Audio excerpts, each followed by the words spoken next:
Guys, আমরা শান্তিনিকেতন ঘুরতে যাচ্ছি। এখন 4:30 বাজে গাইস। এত সকাল সকালই প্রথমবার আমি উঠছি ঘুম থেকে, কিন্তু উঠতেই হবে কারণ আমাদের ট্রেন আছে এই ভোরবেলাতেই, বন্দে ভারত আছে।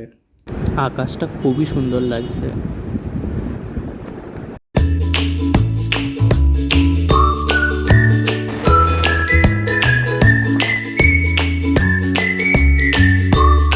আমরা হাওড়া চলে এসেছি গাইস।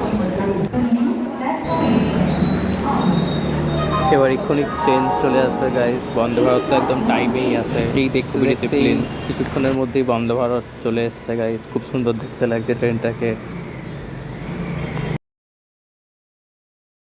গাইস 5:55, গাইস 5:55 বেজে গেছে। এবার ওদের বন্দে ভারত ছেড়ে দেবে। দরজা বন্ধ হচ্ছে।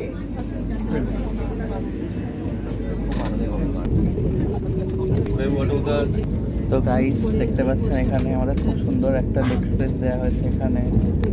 তার সাথে এখানে একটা বেশ ভালো জায়গা আছে কিছু রেখে খাওয়ার জন্য বা জল রাখার জন্য বা অন্য কিছু রাখার জন্য। বেশ কমফোর্টেবল এটা। এই সিটগুলো বেশ আরামের সিট, বেশ ভালো লাগছে বুঝতে। ভিতর দিক থেকেও বন্দে ভারতের ভিউটা অসাধারণ লাগছে। মানে যেমন ট্রেনের জার্নিটা স্মুথ, তেমনই সুন্দর দেখতে লাগছে। অন্যান্য ট্রেনেও চেপেছি, বাট বন্দে ভারতের না কোনো তুলনা হয় না। মানে খুবই আলাদা রকম একটা অনুভূতি। তো সবারই একবার এই ট্রেনে এখন চেপে দেখা উচিত, কারণ মানে চাপলেই বুঝতে পারবেন তফাৎটা খুবই মানে পরিষ্কার। আপনারা দেখতে পাচ্ছেন ট্রেনটা এখন 128 কিলোমিটার/আওয়ার স্পিডে যাচ্ছে, কিন্তু বিশ্বাস করুন আপনি যদি ভেতরে বসে থাকেন আপনি বুঝতেই পারবেন না ট্রেনটা এতটা জোরে যাচ্ছে। কোনো ধরনের ভাইব্রেশন নেই, একদম স্মুথলি যাচ্ছে, কিচ্ছু নড়ছে না, কোনো জার্কিং নেই। একমাত্র যদি বাইরেটা দেখেন বা এরম স্পিডোমিটার খুলে বসেন তাহলেই আপনি বুঝতে পারবেন যে 128 কিলোমিটার/আওয়ার স্পিডে যাচ্ছে। তাই জন্যই হয়তো এত তাড়াতাড়ি পৌঁছে দিতে পারে। ব্রেকফাস্ট চলে এসছে এখন, এবার আমরা এটা খাবো। এখন অবধি আমাদের জল দেওয়া হয়েছে, ব্রেকফাস্ট দেওয়া হয়েছে, আর কেউ যদি খবরের কাগজ পড়তে চান তো সেটাও দেওয়া হয়েছে। মানে একদম টপ সার্ভিস।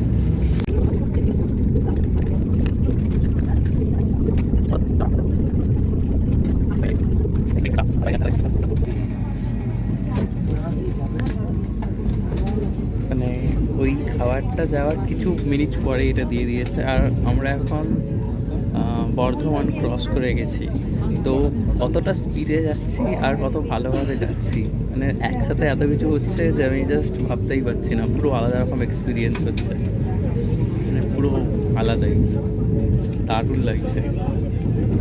মনে হচ্ছে আমি অন্য কোনো দেশে চলে এসেছি। মানে ইন্ডিয়াতে যে মানে এত ভালো একটা জিনিস আছে, এই বন্দে ভারতে না উঠলে বুঝতে পারতাম না।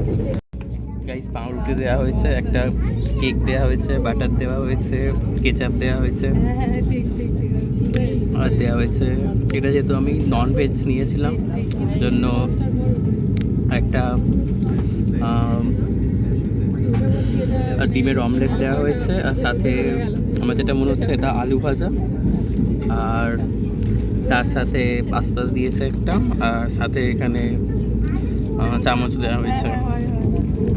তো দারুণ লাগছে, এবার এটা খেয়ে দেখতে হবে।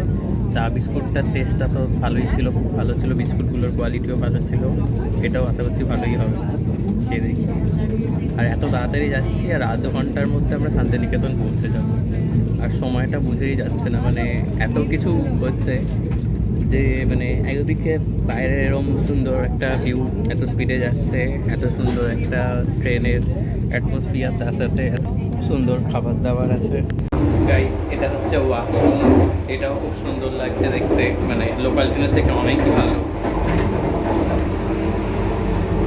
দেখুন গাইস সুন্দর একটা বেসিন আছে, সাথে সাবান আছে, আর এরকম দেখতে আছে।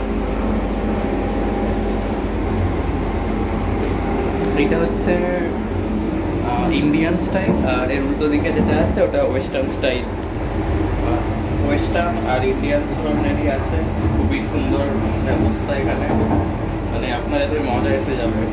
তাহলে আমাদের তো 1.5 ঘন্টার মধ্যে আমরা পৌঁছে যাবো শান্তিনিকেতনে, মানে চলেই আসবো।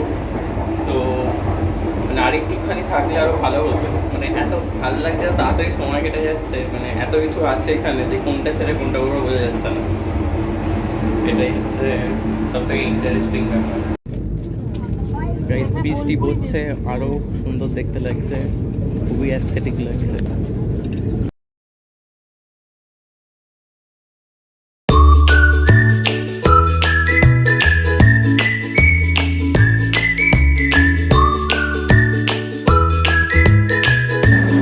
গাইস আমরা 1 ঘন্টা 30 মিনিটের জার্নি পূরণ করে পৌঁছে গেছি শান্তিনিকেতন।